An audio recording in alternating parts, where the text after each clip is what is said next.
سب سے اعلیٰ درجے کا اسلام کیا ہے؟ من سلم المسلمون من لسانہ و یدہ۔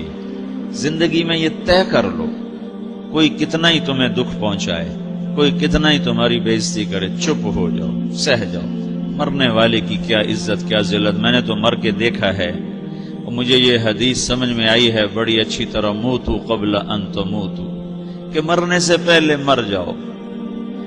اس وقت اگر میں مر جاتا تو مجھے کوئی گالیاں دیتا تو مجھے کیا نقصان تھا، اور مجھے کوئی نعرے لگاتا میرے لیے تو میرا کیا نفع تھا۔ تو مرنے سے پہلے مر جاؤ، کوئی تمہیں برا بھلا کہے تو تمہارا کیا نقصان ہے، تمہیں کوئی واہ واہ نعرے لگائے تمہیں کیا نفع ہے۔ اگر اللہ راضی ہے تو مرد آباد اور زندہ باد سے بے نیاز ہو۔ ابو ذر رضی اللہ تعالیٰ عنہ کو ایک آدمی نے گالیاں دی تو انہوں نے فرمایا، بیٹا ایک گھاٹی آگے آ رہی ہے، اس میں گر گیا تو جو کچھ کہہ رہے ہو اس سے بھی زیادہ کا حقدار ہوں، اور اگر پار ہو گیا تو تیری گالیوں سے مجھے کوئی فرق نہیں پڑتا ہے۔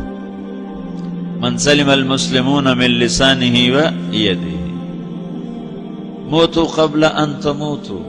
چونکہ آج کل اخلاق ہیں انتقامی، معاف کرنے والے اخلاق ہیں نہیں، انتقامی اخلاق ہیں۔ ہمارا معاشرہ انتقامی ہے، اچھا کرو گے تو ہم اچھا کریں گے، برا کرو گے تو ہم برا کریں گے، جیسا کہو گے ویسا ہم سے سنو گے۔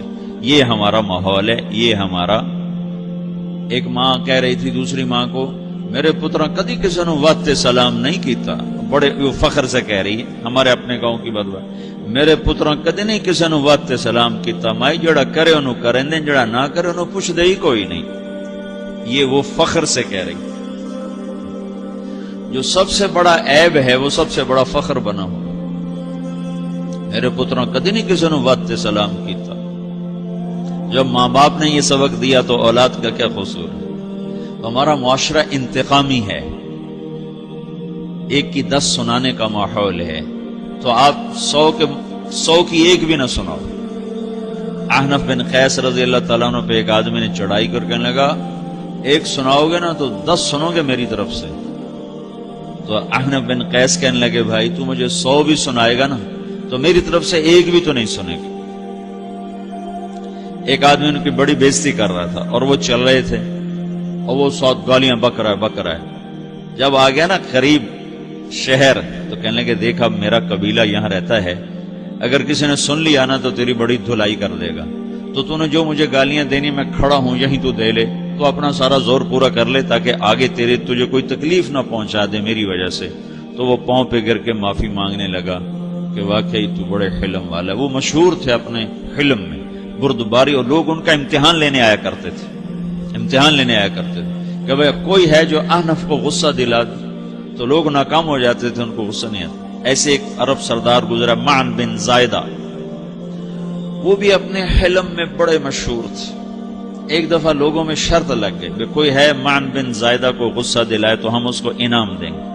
تو ایک شاعر نے کہا، میں غصہ دلاتا ہوں، تم دیکھنا ایسے سیخ پا ہو جائے گا جیسے جانور۔ تو وہ چلا گیا اس کی مجلس میں، دربار لگا، عرب سردار تھا بہت بڑا، دربار لگا ہوا، تو کہتا السلام علیکم، میں کہا وعلیکم السلام۔ تو معن بن زائدہ پر ایک دور بڑے فخر کا گزرا تھا، پھر اللہ نے اس کو بہت بڑی سرداری دی، بنو عباس کا بہت بڑا یہ وزیر گورنر تھا۔ تو کہتا اتذکر اذ لحافک جلد شاۃ واذ نعلاک من جلد البعیر، کیوں بھائی تو یہ یاد ہے جب تیرا بستر بکری کی کھال تھا اور تیرے جوتے اونٹ کی کھال کے تھے؟ تو کہنے لگا کیوں نہیں یاد، بھلا کوئی ماضی بھی بھولتا ہے؟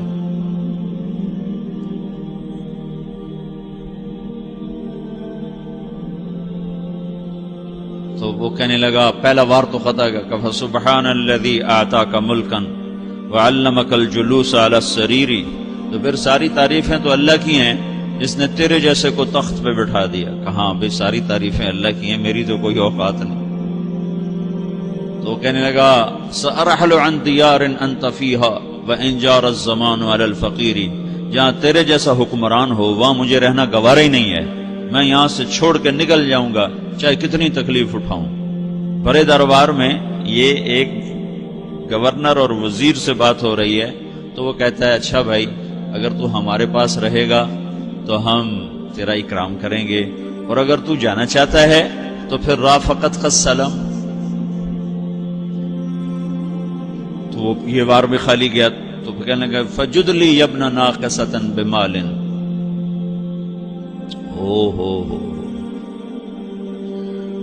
او گندی ماں کے بیٹے مجھے کچھ عطا بھی کر، میں بغیر پیسے کے سفر کیسے کروں گا؟ عرب کو کسی کو بھی ماں کی گالی دے دینا اور پھر عرب سردار ہو. فجد لی یبن ناقصۃ بمال، بری ماں کے بیٹے مجھے کچھ پیسے بھی دے، میں نے جانا ہے. میں کہا بھائی اس کو 3000 دے دیا جائے. اللہ تو کہنے لگا قلیل ما آتیتنی و انی لأتمو منک فی الکثیر، یہ تو بہت تھوڑا تو نے دیا ہے، مجھے اور دے. کہا اچھا بھائی 3000 اور دے دو. تو وہ شاعر کی بھی آنکھیں پھٹ گئیں. کہنے لگا اب ٹھہر جا ٹھہر جا، اب میں تیری اصل تجھے بتاتا ہوں. سألت اللہ ان یبقیک ذخرا فما لک فی البریۃ من نذیر، میں اللہ سے دعا کرتا ہوں اللہ تیرے جیسوں کو سلامت رکھے، تیرے جیسا دنیا میں کسی ماں نے جنا ہی کوئی نہیں. فمنک الجود والافضال حقا وفضل یدیک کالبحر الغزیر، تو ہی سخی ہے، تو ہی کریم ہے، اور سمندر بھی تیری سخاوت کے آگے کچھ نہیں ہے. تو نے کہا اچھا بھائی تو نے ہماری برائی کی، ہم نے تمہیں 6000 دیے، اب تو نے ہماری تعریف کی، ابھی 10,000 اور دے دو اس کو. باتیں ہی رہ گئیں، باتیں ہی رہ گئیں. کہاں سے لائیں ایسے لوگ؟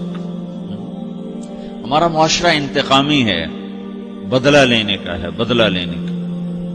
تو میرے ساتھ کیا میں نے بھی کرنا ہے.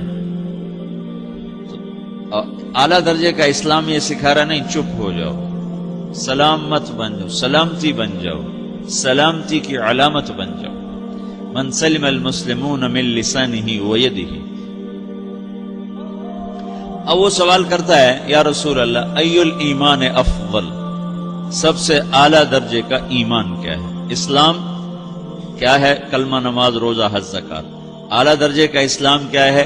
من سلم المسلمون من لسانہ و یدہ. یہ اخلاق کا ادنا درجہ ہے، ادنا درجہ ہے. ادنا درجے پر پہنچ کر آپ اسلام میں اعلیٰ درجے پر آ سکتے ہیں. وہ سوال کرتا ہے ایمان کیا ہے؟ تو آپ نے کہا اللہ پر، فرشتوں پر، کتابوں پر، رسولوں پر، موت کے بعد کی زندگی پر، تقدیر پر. اب ایک اور سائل سوال کرتا ہے ای الایمان افضل، سب سے اعلیٰ درجے کا ایمان کیا ہے؟ تو آپ نے فرمایا حسن الاخلاق، اچھے اخلاق سب سے اعلیٰ درجے کا ایمان ہے. جو آدمی اسلام میں، جو آدمی اخلاق میں، جو مرد عورت اخلاق میں ادنا درجے پر ہوتا ہے وہ اسلام میں اعلیٰ درجے پر پہنچتا ہے. اب اگر وہ اخلاق میں اعلیٰ درجے پر آ جائے تو اب یہ کہاں پہنچے گا؟ اب یہ کہاں پہنچے گا؟ میرا نبی کہہ رہا ہے سب سے اعلیٰ درجے کا ایمان ہے حسن اخلاق، حسن اخلاق. ابو ہریرہ نے پوچھا یا رسول اللہ وما حسن الاخلاق، یہ بھی ایک اور حدیث ہے. یا رسول اللہ حسن اخلاق کیا چیز ہے؟ تو آپ نے 3 چیزیں فرمائی، تصل من قطعک وتعطی من حرمک وتعفو عمن ظلمک. جو تم سے توڑے نہ تم اس سے جوڑو. نہیں کرتا سلام نہ کریں، کوئی ہم چھوٹے باپ کے ہیں؟ ہم تو کبھی بھی نہ کریں، ہم تو کبھی بھی نہ منہ تھوکیں بھی نہیں ہم تو میرا نبی کہہ رہا ہے جو توڑے تم اس سے جوڑو، جو محروم کرے اس سے عطا کرو، جو زیادتی کرے اس سے درگزر کرو. یہ 3 کام جو عورت مرد کر لے گا یہ اخلاق کے اعلیٰ درجے میں ہے. جب یہ اخلاق کے اعلیٰ درجے پر پہنچتا ہے تو پھر میرا نبی کیا بشارت دیتا ہے؟ ادنا درجے پر پہنچ کر تو اعلیٰ مسلمان کی بشارت ہے، اور اخلاق میں اعلیٰ درجے پر پہنچ کر میرا نبی کہتا ہے کاد الحلیم ان یکون نبیا، اعلیٰ اخلاق والا بس نبی بنتے بنتے رہ جاتا ہے. اعلیٰ اخلاق والا ایسے ہے جیسے کہ نبی، قریب ہے کہ وہ نبی بن جائے. یہ تو ہے نا ترجمہ، لیکن ہم ہمارے اردو میں کہتے ہیں وہ نبی بنتے بنتے بنتے رہ گیا. کیا مطلب؟ کہ اس میں اور نبی میں صرف نبوت کا فرق رہ جاتا، باقی وہ سب کچھ حاصل کر لیتا ہے. تو یہ سارے دین کا میں نے آپ کو خلاصہ بتایا ہے کہ میری آپ کی ضرورت ہے کہ میرا اسلام اعلیٰ درجے کا ہو، من سلم المسلمون من لسانہ و یدہ، میرا ایمان اعلیٰ درجے کا ہو،